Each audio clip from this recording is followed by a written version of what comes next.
Olá, estamos dando início a mais um programa Debates Le Monde Diplomatique Brasil, uma iniciativa do jornal Le Monde Diplomatique Brasil, em parceria com a TV PUC, com o canal universitário e com a TVT, a TV dos Trabalhadores. Hoje nós vamos tratar das relações futuras do Brasil com os Estados Unidos. A eleição do Trump mudou o cenário? O que nós podemos esperar desse país que tenta impor as suas regras à América do Sul, que é o império do mundo nesse momento, né? E que está ameaçado comercialmente, economicamente, na sua hegemonia, por outras potências emergentes que também disputam o território da América do Sul, né? Então, nós vamos aqui trazer, para conversar conosco, para trazer essa discussão para vocês, eu quero apresentar a Lívia Pérez Milani. A Lívia é doutora e mestre em Relações Internacionais pelo Programa de Pós-Graduação em Relações Internacionais Santiago Dantas. É pesquisadora de pós-doutorado do Programa de Pós-Graduação em Direitos Humanos da Universidade de Tiradentes, do Sergipe. É professora substituta da Universidade Federal do Sergipe entre 2019 e 2020 e na Unesp, Campus de Franca, em 2017. Pesquisadora do Grupo de Estudos em Defesa e Segurança Internacional e também do Instituto Nacional de Ciência e Tecnologia de Estudos sobre os Estados Unidos.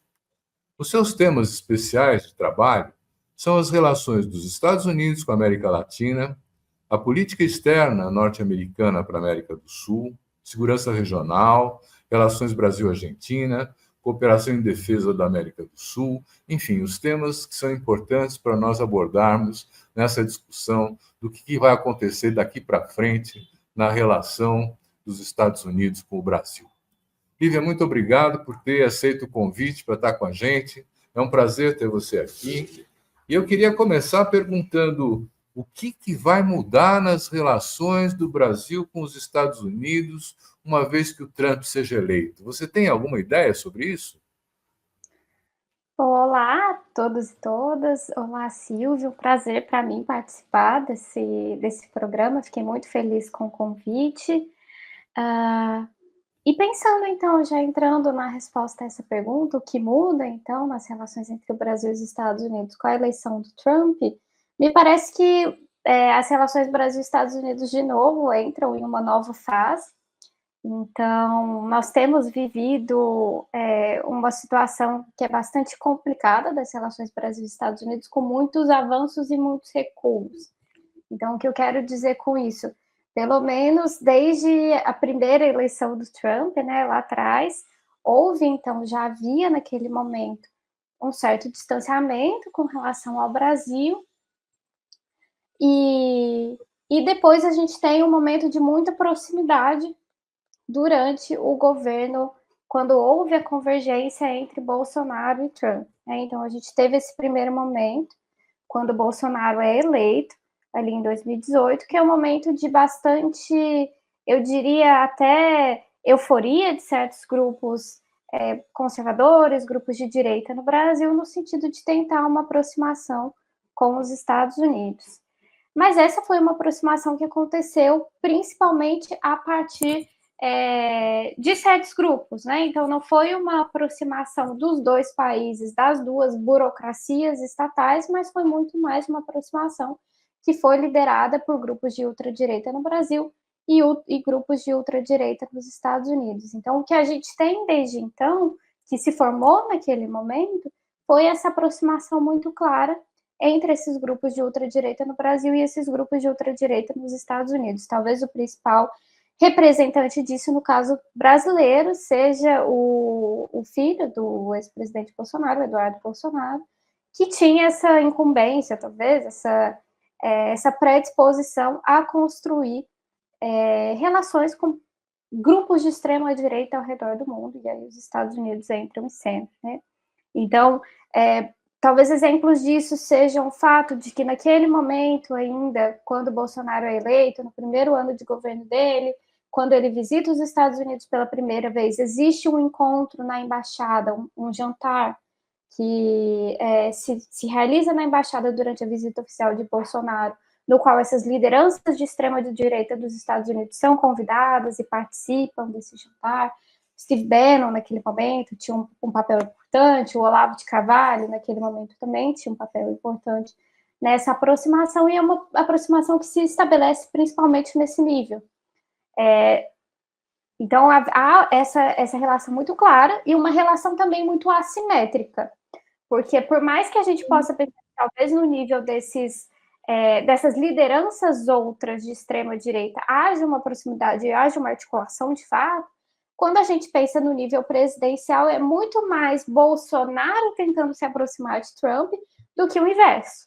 Então, havia sinais de subordinação do Bolsonaro com relação aos Estados Unidos que já estavam presentes desde aquele momento. Então, durante ainda a campanha eleitoral, houve um momento que Bolsonaro bateu continência para a bandeira dos Estados Unidos, teve um momento que ele trocou o slogan também, colocando os Estados Unidos acima de tudo.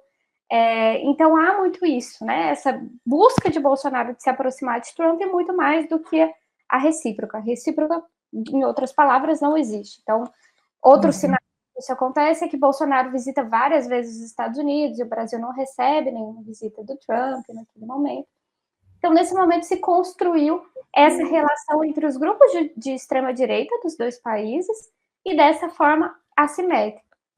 Existe uma mudança, então, com a eleição de Biden, né? Então, a partir desse momento, com a eleição de Biden, do ponto de vista institucional, há um certo esfriamento da relação, né? Um esfriamento do ponto de vista presidencial, mas esses grupos de extrema-direita continuam se articulando, e isso é algo que permanece até o momento contemporâneo. Então, mas aí eu queria entrar para perguntar para você o seguinte: você falou houve um afastamento, né?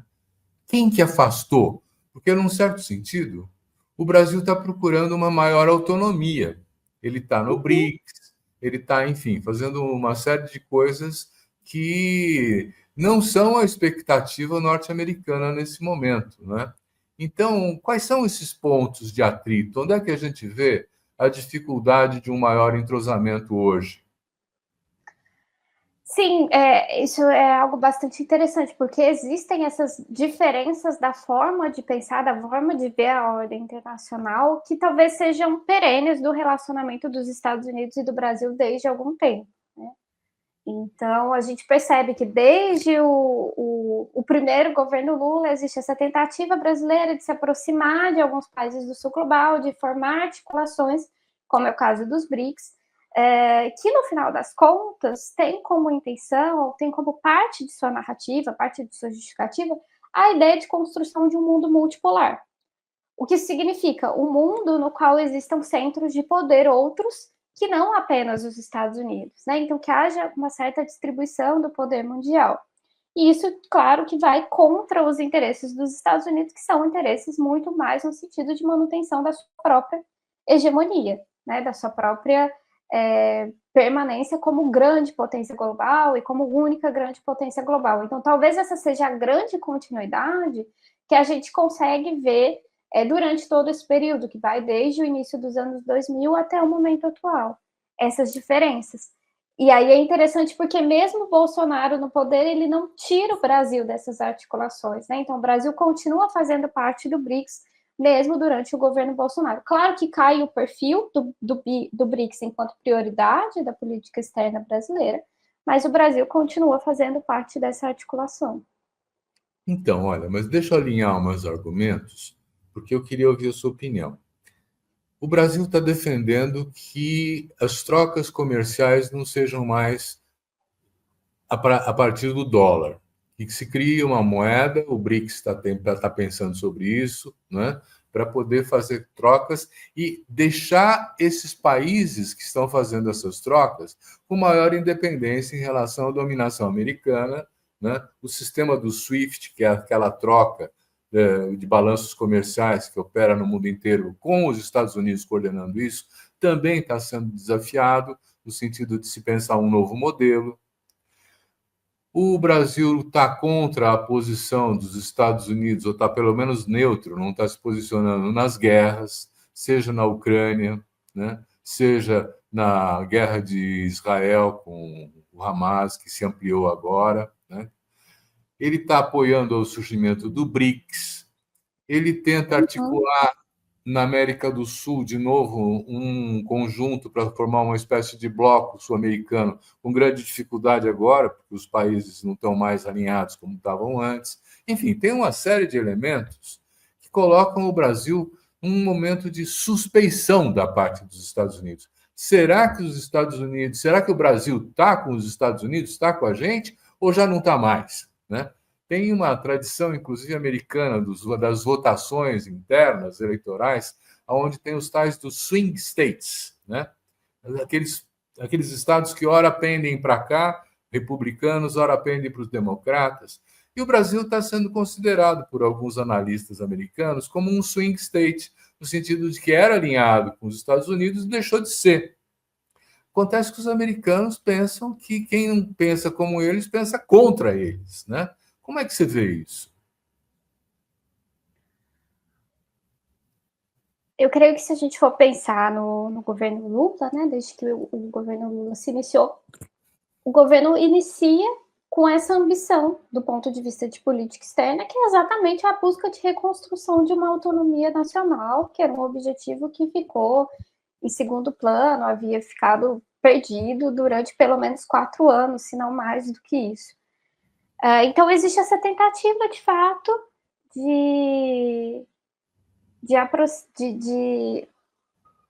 enfim, construção dessa autonomia brasileira, né? Me parece que, do ponto de vista do governo brasileiro, não é necessariamente pensado no sentido de um afastamento dos Estados Unidos. O que se busca é construir a autonomia brasileira. Mas é claro que os Estados Unidos veem isso com suspeição, como foi colocado, né? Então, existe uma desconfiança da postura do Brasil a partir dessa tentativa de construção da autonomia.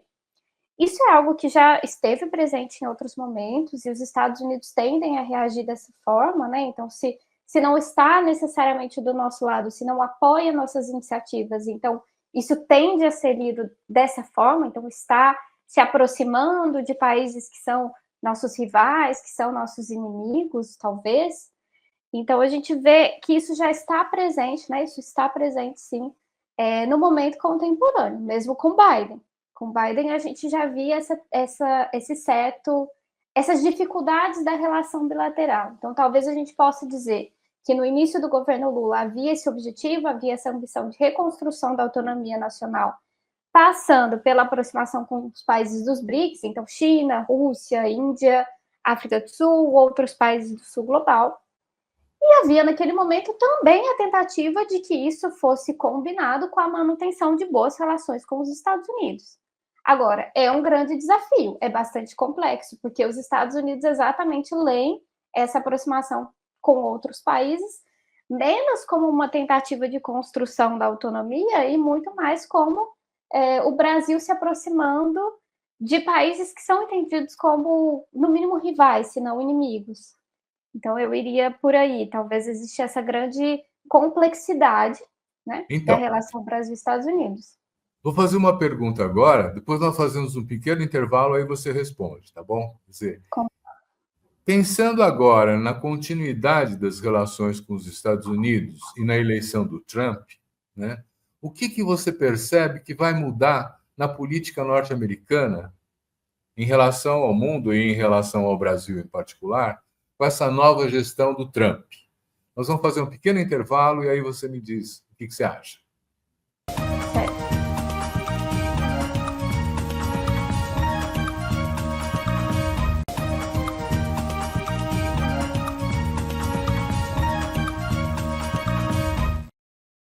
Então, Lívia, o que é que o Trump vai mudar na política norte-americana nesse momento? Como é que você está vendo, assim, a projeção do poder americano no mundo? Como é que você está vendo a relação com a América do Sul e o Brasil, né? Então, talvez seja interessante dividir em 2 partes. Primeiro, pensar como o Trump muda a política externa dos Estados Unidos e depois eu comento especificamente sobre a América do Sul. Em termos mundiais, me parece que muda bastante a narrativa, muda a forma como os Estados Unidos buscam legitimar a sua primazia, a sua hegemonia, enfim. Então, há uma permanência, que é a busca de continuidade dessa hegemonia, dessa primazia que vem desde que está presente tanto com Biden como com Trump, mas a forma de justificar ela se modifica bastante, assim como se modificam muitas das agendas que são priorizadas também. Né? Então, não existe mais com Trump aquela narrativa da necessidade dos Estados Unidos expandirem a democracia, expandirem o respeito aos direitos humanos. Esses são elementos discursivos que estão menos presentes na retórica do Donald Trump. Isso do ponto de vista político. Também algumas outras agendas, como combate às mudanças climáticas, combate ao desmatamento, a importância da Amazônia nesse processo, também são questões que são relegadas a um segundo plano com o governo Trump. Do ponto de vista econômico, a gente também pode esperar um maior protecionismo do governo Trump. Então, em termos de permanência, permanece a busca de hegemonia. A estratégia para atingir isso muda. Então, Trump tem uma estratégia que é muito mais focada na força, na construção dessa força material, militar dos Estados Unidos, em impor sanções, numa visão muito mais transacional das relações, né? Então, muito mais pensada no sentido bilateral, né? De que as negociações seriam bilaterais e não em grandes fóruns globais, fóruns multilaterais, mas existe a permanência da busca de hegemonia. Quando a gente pensa em América do Sul, existem algumas mudanças que também são importantes, né? E principalmente quando a gente pensa na mudança dessas agendas específicas, em alguns temas como migração, por exemplo, né? Então, Trump tem uma postura muito mais dura no que se refere à migração com relação à América Latina, e existe também a continuidade da busca dessa hegemonia dos Estados Unidos como sendo a principal potência. Então, quando a gente pensa em relações China-América Latina, talvez não existam tantas mudanças assim. China é lida como ameaça, é lida como inimigo pelos dois países, né? Pelos dois governantes, tanto pelo Trump como por Biden. E o que muda, de fato, então, para a América do Sul?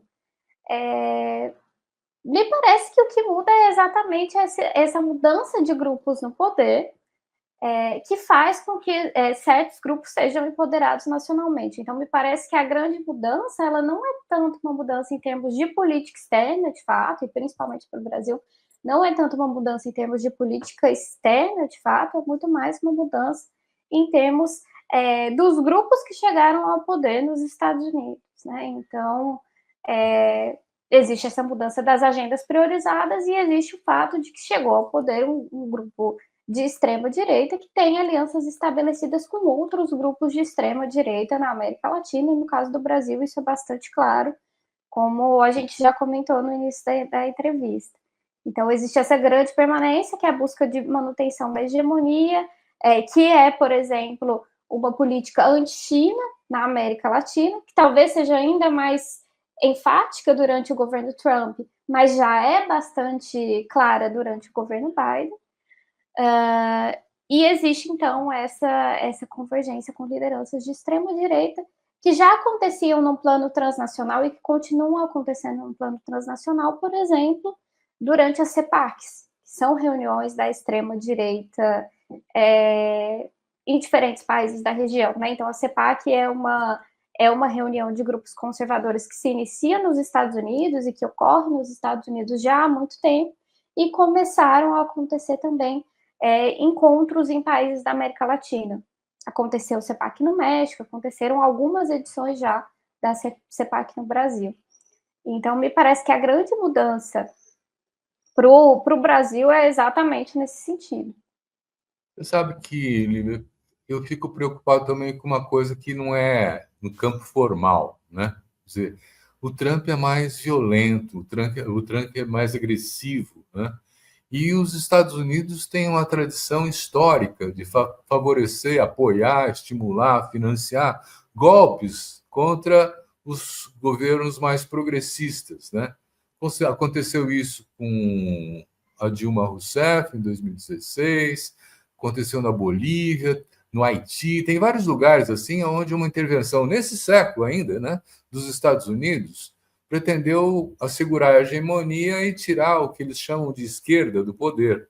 Eu tenho ouvido, inclusive, lido, né, que alguns assessores do Trump estão dizendo assim: é preciso acabar com a esquerda na América do Sul nesse período próximo.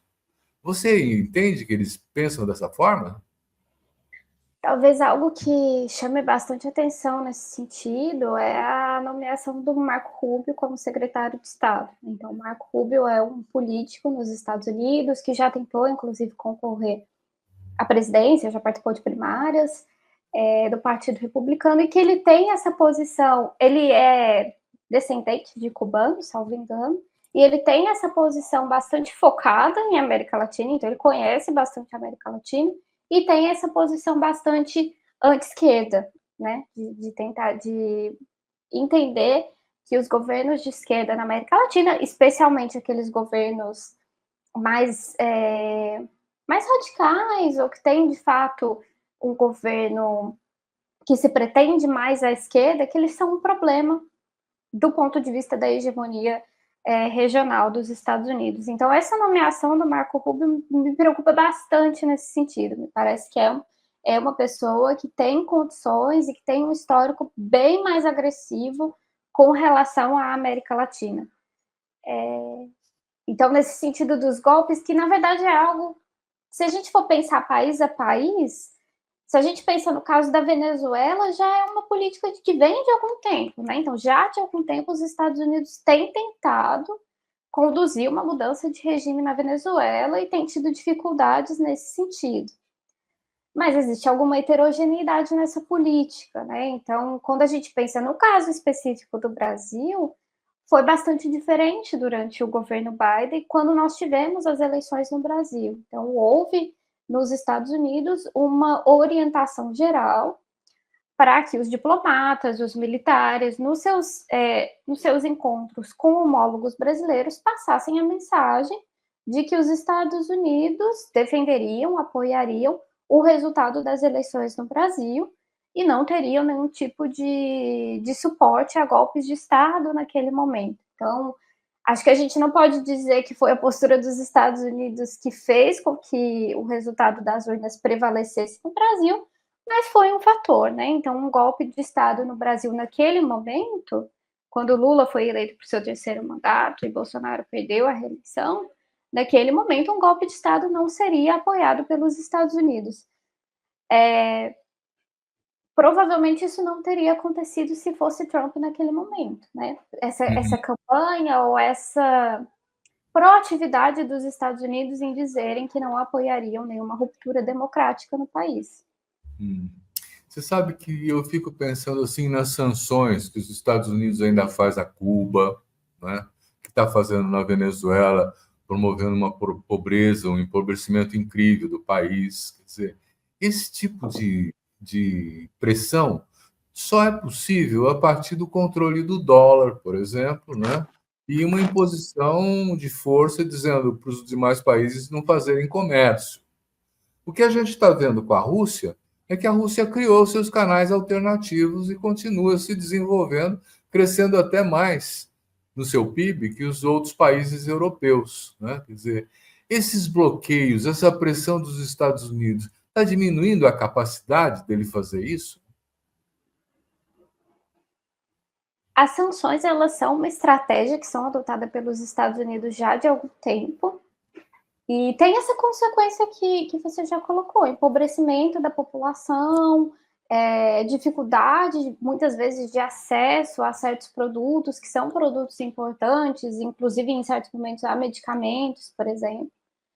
Mas, por outro lado, não é uma política que tem se mostrado infalível, ou mesmo uma política que tem conseguido resultados do ponto de vista daquilo que os Estados Unidos esperavam.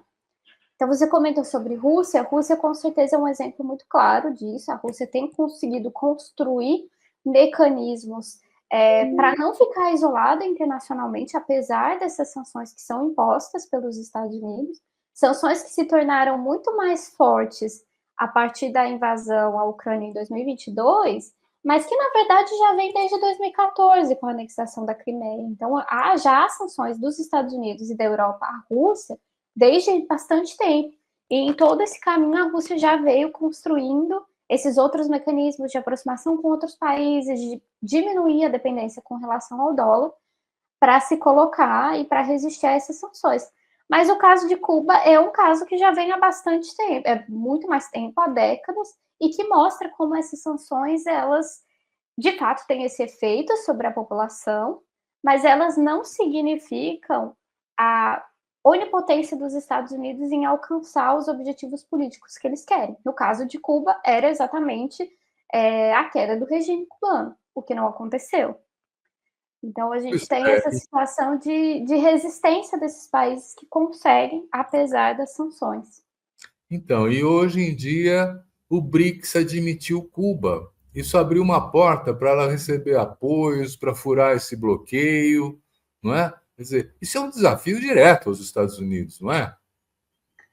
Com certeza, há algum tempo atrás a gente estava comentando sobre aquela complexidade das relações entre Brasil e Estados Unidos agora durante o governo Lula, né? Porque existe essa tentativa de manutenção de boas relações e, ao mesmo tempo, o Brasil se aproxima de alguns outros países que são lidos como, enfim, competidores dos Estados Unidos, rivais, e o próprio BRICS tem se transformado, né? Então, se inicialmente era um grupo que reunia alguns países específicos, países importantes, né, como China, Rússia, Índia e África do Sul, hoje, com a expansão dos BRICS, houve um aumento desses países que são vistos como países que vão, de uma forma ou de outra, desafiar a hegemonia dos Estados Unidos. Então, claro, cada vez mais analistas têm entendido o BRICS como um grupo anti-Ocidente ou anti-Estados Unidos, e, de fato, o perfil do grupo acaba se modificando um pouco nesse sentido, né? Então, entram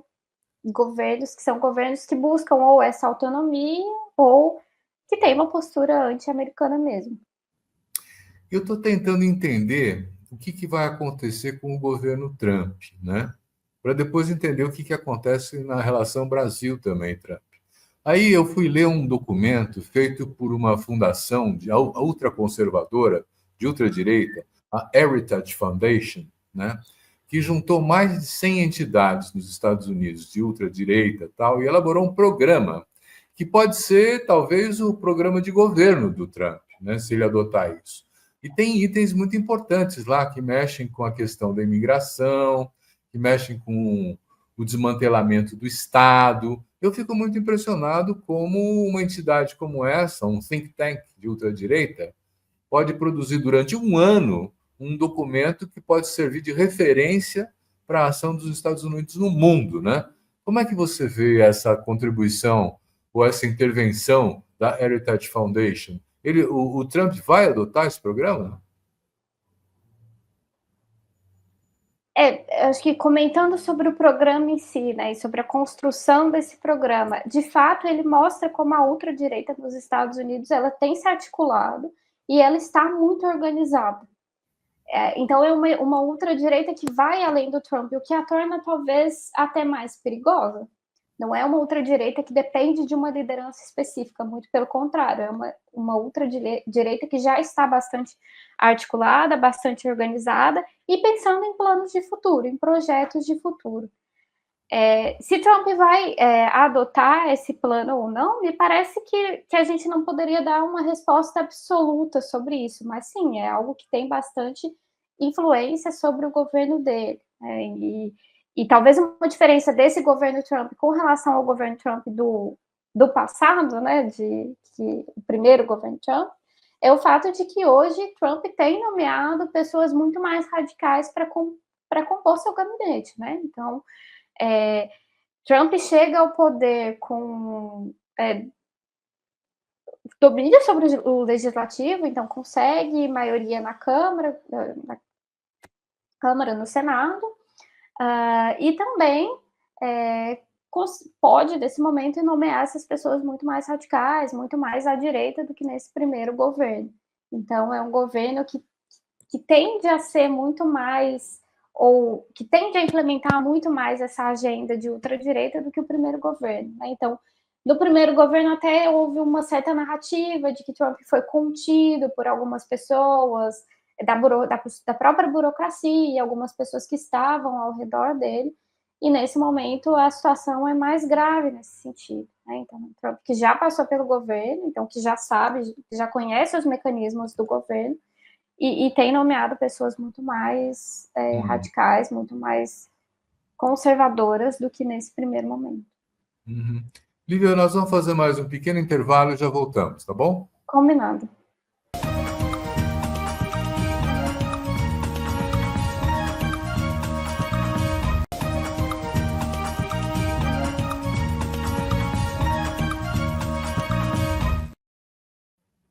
Tem um monte de brasileiros vivendo nos Estados Unidos de uma maneira clandestina ainda, não regularizando os papéis, assim como um fluxo também de imigrantes que vêm pelo Canal do México, da América Central, que são os países super pobres, onde a juventude tenta migrar, nem só a juventude, né, para obter uma vida melhor dentro dos Estados Unidos.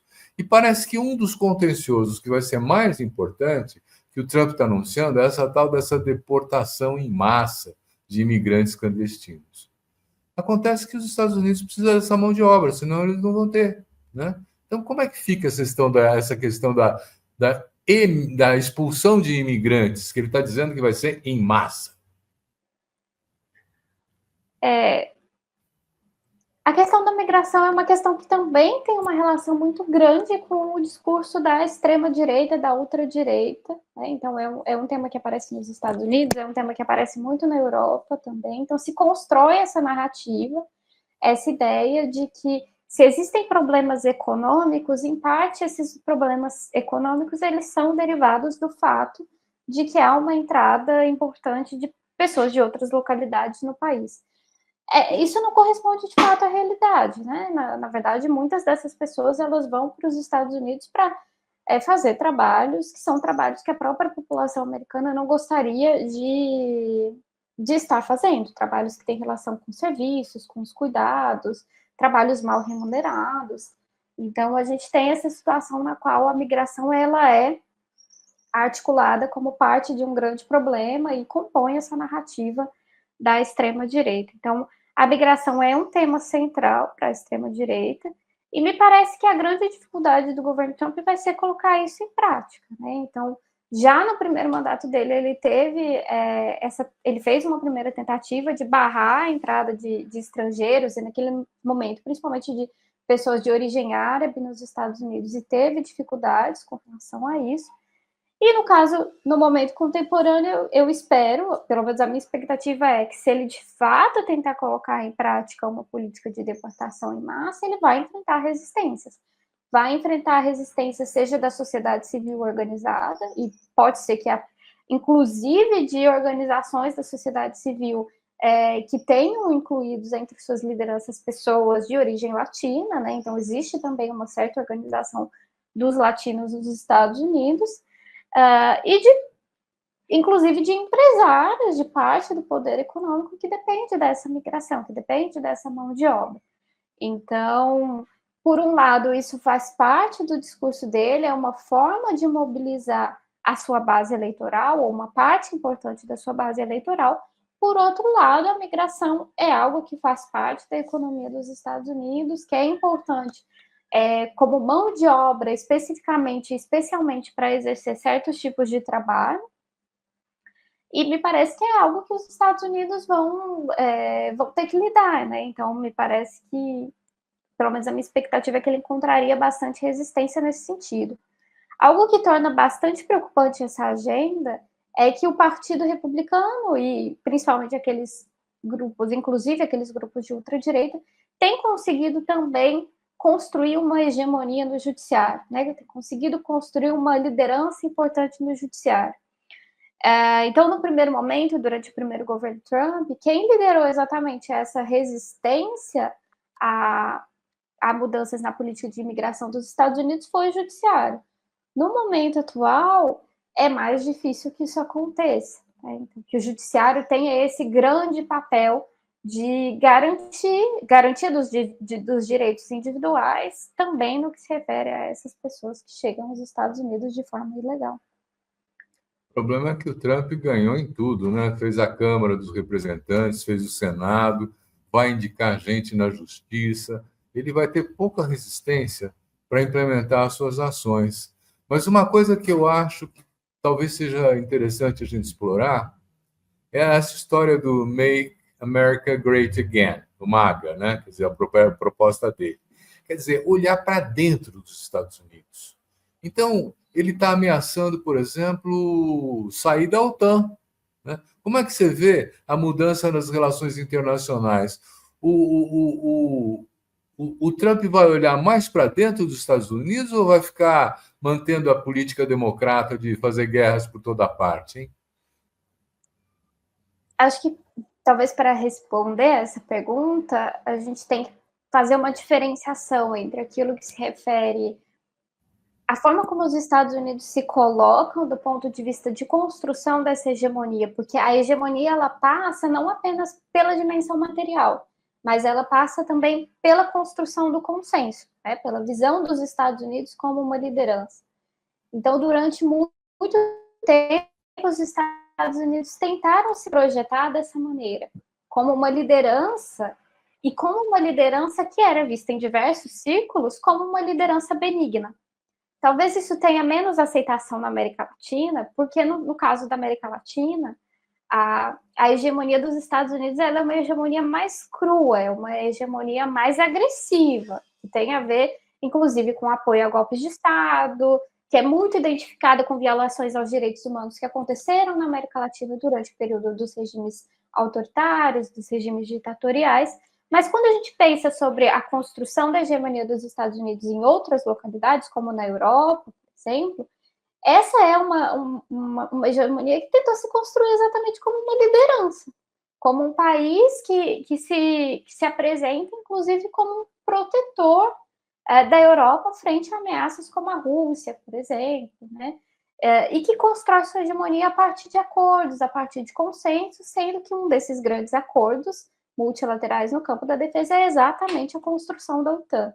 Então, essa narrativa de proximidade com a Europa, de construção da cooperação com a Europa, de uma certa até horizontalidade nas relações com a Europa, é algo que faz parte da construção da hegemonia dos Estados Unidos no pós-Segunda Guerra Mundial.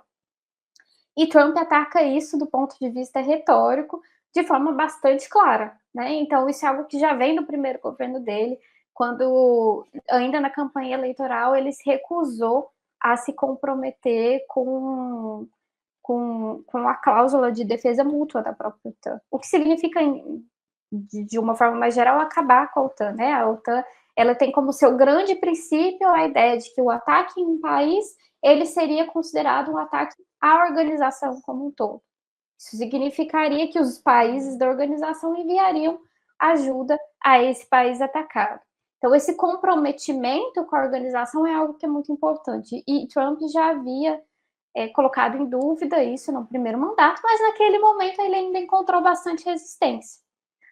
Nesse segundo momento, me parece que ainda assim vai ser difícil para o Trump, enfim, sair da OTAN, desmanchar a OTAN, porque isso compõe o poder dos Estados Unidos, né? Então, é a partir da OTAN que os Estados Unidos conseguem ter presença na Europa, por exemplo, presença militar, né? Então, bases militares na Europa passam pela construção da própria OTAN. Mas esse próprio discurso de descomprometimento em relação à cooperação com a Europa enfraquece a OTAN, porque a OTAN é uma organização que tem como base esse princípio e essa construção da confiança entre os países. Então, me parece que ele encontraria grandes resistências dos próprios militares dos Estados Unidos em acabar com a OTAN, porque a OTAN compõe o poder militar dos Estados Unidos, mas, por outro lado, mesmo esse discurso de colocar em dúvida a OTAN já é algo que enfraquece a própria organização. Já é algo que coloca para os europeus em dúvida se eles podem ou não confiar nos Estados Unidos. O Macron está dizendo que não, né? O presidente francês. Ele está falando assim: nós precisamos ter uma força militar europeia, porque nós não podemos ficar dependendo dos Estados Unidos. E aí tem uma corrida armamentista, né? E a França sempre foi essa liderança que diz que busca alguma autonomia militar dos Estados Unidos, enquanto o Reino Unido sempre foi muito mais próximo dessa aliança especial, digamos assim, com os Estados Unidos. Com a saída do Reino Unido da União Europeia, também esse é um elemento que faz com que se torne talvez mais fácil, ou que possibilite um afastamento maior entre Europa e Estados Unidos. Né? Então, Europa, a União Europeia é pensada sem o Reino Unido e Estados Unidos como um eixo, e, enfim, talvez essa nova eleição do Trump seja um elemento nesse sentido, um elemento de desconstrução dessas relações entre Estados Unidos e Europa, ou de um certo afastamento entre Estados Unidos e Europa. E isso passa, claro, pelo rearmamento dos países europeus, não só da França, mas talvez especialmente o que seria mais complicado seria no caso da Alemanha. Lívia, nós vamos fazer mais um pequeno intervalo e já voltamos, tá bom? Combinado.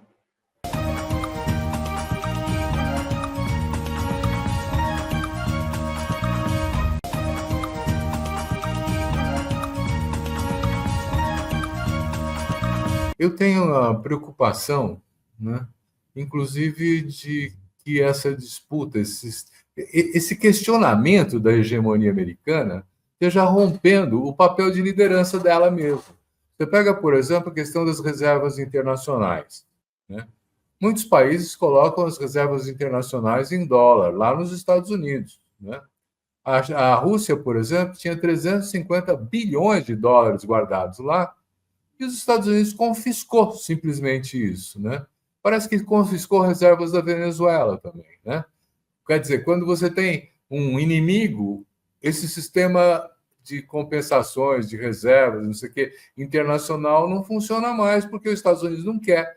Como é que você pode ter uma hegemonia mundial cortando a credibilidade de poder ficar com as reservas de um país, por exemplo? Então, a hegemonia do dólar também tem muito a ver com a própria confiança no próprio dólar, né? A confiança de que, enfim, os investimentos em dólar trarão um retorno para aqueles investidores. E quando os Estados Unidos começam a quebrar regras que são estabelecidas, claro que isso traz desconfiança sobre como os Estados Unidos vão agir. E me parece que isso é algo que vai, inclusive, além de governos de turno específico, né? Então, já há uma tentativa de construção, de diminuição dessa hegemonia do dólar que já vem desde algum tempo e que tem a ver com as políticas dos Estados Unidos, mas também tem a ver com o crescimento de outros países, crescimento econômico. Né? Então, China é um país que vem buscado também, que ainda não tem uma participação tão grande no sistema financeiro internacional, mas vem buscando construir também uma maior parcela de influência no sistema financeiro mundial, no sistema financeiro internacional. Então, me parece que passa, então, por políticas que são adotadas pelos Estados Unidos que colocam em dúvida a confiabilidade do próprio dólar, a confiabilidade da política dos Estados Unidos e da própria moeda, mas também pelo crescimento de outros países, especialmente a China. Né? Então, você comentou sobre Rússia, como que a Rússia tem resistido às sanções dos Estados Unidos. A Rússia consegue resistir também porque ela tem uma proximidade bastante clara da China. Né? Então, se não houvesse um país como a China, uma potência como a China, a Rússia teria muito mais dificuldade com esse isolamento do que ela tem no momento atual. Então, a construção das relações entre China e Rússia passa por aí e me parece, então, que vai além do Trump. Mas se a gente for pensar do ponto de vista político dessa hegemonia, me parece que Trump ele é algo que coloca em dúvida essa hegemonia, porque como havia comentado em um outro momento, a hegemonia ela tem um componente material que tem a ver com esse poder dos Estados Unidos, mas ela também tem um componente ideológico que é importante, né? Um componente de construção do consenso, de construção dos Estados Unidos como um modelo a ser seguido, e Trump coloca tudo isso muito em xeque. Existe um artigo que foi escrito sobre o primeiro governo Trump, de um analista dos Estados Unidos, conservador, de direita, que ele coloca a ideia do Trump como tentando construir uma hegemonia não liberal, uma hegemonia iliberal, ou seja, que Trump não promove um desengajamento dos Estados Unidos no mundo do ponto de vista militar. Existe um aumento dos gastos em defesa no primeiro governo Trump, as Forças Armadas dos Estados Unidos continuam presentes em várias localidades, não existe um questionamento do sistema de base que os Estados Unidos têm no mundo afora, mas o que existe é um questionamento exatamente do fato de que essa seria uma liderança que também se preocupa com a expansão dos direitos humanos, da democracia, de certos valores liberais. Então, o que Trump parece atacar é muito mais essa ideia desse liberalismo político, desse liberalismo econômico e principalmente desse multilateralismo, dessa ideia de cooperação internacional, de organizações internacionais, do que a ideia de que os Estados Unidos devem manter-se como hegemonia, como principal potência. A grande dificuldade, me parece, é que exatamente essa narrativa dos Estados Unidos como modelo compõe a própria hegemonia, compõe o próprio poder dos Estados Unidos, faz com que essa liderança seja, de certa forma, aceita em diversas localidades, por diversos grupos. Então, me parece que essa visão dos Estados Unidos, né, essa visão que Trump coloca dos Estados Unidos como tentando construir sua força, principalmente a partir do ponto de vista material, é algo que vai ter um papel negativo para a própria manutenção dessa liderança. Olívia, eu tenho ouvido de pessoas que são muito comprometidas com a questão ambiental, preocupadíssimas com o governo Trump, que parece que não dá bola para controle climático, para o aquecimento global, de que os desastres que vão acontecer nos Estados Unidos, tipo inundações, furacões, que já estão ocorrendo, faria com que a população americana pressionasse o governo Trump para cuidar do meio ambiente, porque ele não dá bola, né? De fato, ele não dá bola. Esse é um tema no qual existe, pelo menos do ponto de vista do discurso político, uma distância muito clara entre Biden e Trump, né? Então, era uma agenda que se tornou bastante importante inclusive durante a eleição do Biden, né? Quando o Biden se tornou candidato, a agenda ambiental ela teve um papel significativo para a construção da sua liderança, tanto do ponto de vista nacional como internacional. E agora a gente tem com o Trump a volta de uma política que é uma política de desconstrução dessa ideia da necessidade de uma transição energética, de políticas para o combate às mudanças climáticas. E também algo que pode ser dito com relação a isso é que essas políticas elas já foram colocadas em prática, né, em grande parte. Essa ideia de uma transição energética já foi colocada em prática. Então, o que eu quero dizer com isso é que já foram construídos projetos para, enfim, promoção da energia solar, energia eólica. Então, existem interesses econômicos que estão comprometidos com essa noção de transição energética. Então, talvez daí ele vai enfrentar algumas resistências a reverter esse processo, que é um processo já em andamento. Com relação aos desastres, ao que foi colocado, né, o que a gente vê, não só nos Estados Unidos, mas no globo como um todo, no Brasil também, é um aumento desses eventos desses eventos extremos, desses desastres ambientais.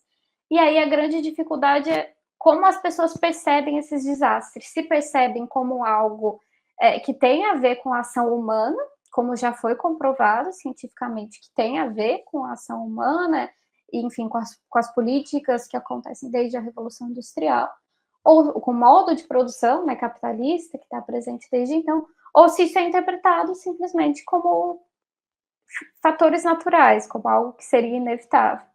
Então, me parece que, além dos desastres, existe uma própria política, uma própria narrativa, uma própria construção política de como esses desastres são interpretados e como eles são analisados politicamente, né? Então, construir, dizendo de outra forma, construir uma certa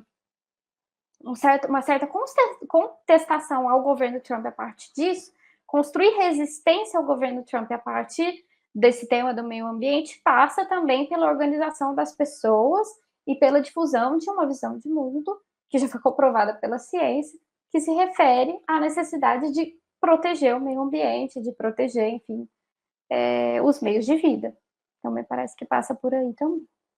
Mas a gente está vendo, inclusive nas reuniões da COP, né? Quer dizer, uma que acabou de acontecer agora, que não avança tanto essa agenda ambiental, né? Não. Do ponto de vista discursivo, então, existe uma diferença muito clara entre Trump e Biden, Mas do ponto de vista das políticas adotadas, talvez essa distância seja um pouco menor. Então, Biden tem uma dificuldade muito grande de fazer com que essas políticas sejam avançadas de forma rápida. A gente vê isso com o próprio Fundo Amazônia, né? Então, durante o momento, lá em 2020, durante o momento da campanha eleitoral do Biden, ele prometeu um investimento massivo na Amazônia, no Fundo Amazônia, e isso não aconteceu. Então, ele anuncia agora de saída um investimento maior, um investimento significativo, mas que não reflete aquilo que ele havia prometido anteriormente, é muito menos do que havia sido prometido, e é nesse momento em que ele é um presidente de saída, né? Então, se isso vai ser colocado em prática ou não, de fato, quanto vem para o Brasil, é algo que a gente vai descobrir nos próximos meses. Então, é uma diferença desse ponto de vista discursivo, de como os Estados Unidos se colocam, mas quando a gente olha, principalmente, para a questão do investimento, de quanto as potências, e os Estados Unidos principalmente, destinam em termos de assistência internacional, de ajuda externa, de programas de combate ao desmatamento, por exemplo, é muito menor do que se esperaria a partir desse discurso que é estabelecido. Então, esse foi também um dos grandes temas da última COP, né? A questão do financiamento ao combate às mudanças climáticas. Existe um consenso estabelecido internacionalmente de que as grandes potências têm uma responsabilidade maior, uma responsabilidade diferenciada por essas catástrofes. Então, isso é reconhecido. Existe a demanda dos países do sul global por uma política de compensação, mas quando a gente olha, de fato, para o que foi implementado, isso não acontece, né? Então, não existe esse financiamento do norte global a campanhas de, enfim, combate às mudanças climáticas, como deveria ser. Lívia, o papo está super bom, mas a gente está chegando no final. O tempo não dá margem para a gente continuar mais à frente assim, né? Eu queria agradecer muito a Lívia Pérez Milani por essa participação, ajudando a gente a compreender esse momento internacional e o novo governo americano, o Trump, o seu impacto no Brasil. E queria agradecer também a você que nos assiste, dizendo obrigado, semana que vem tem mais.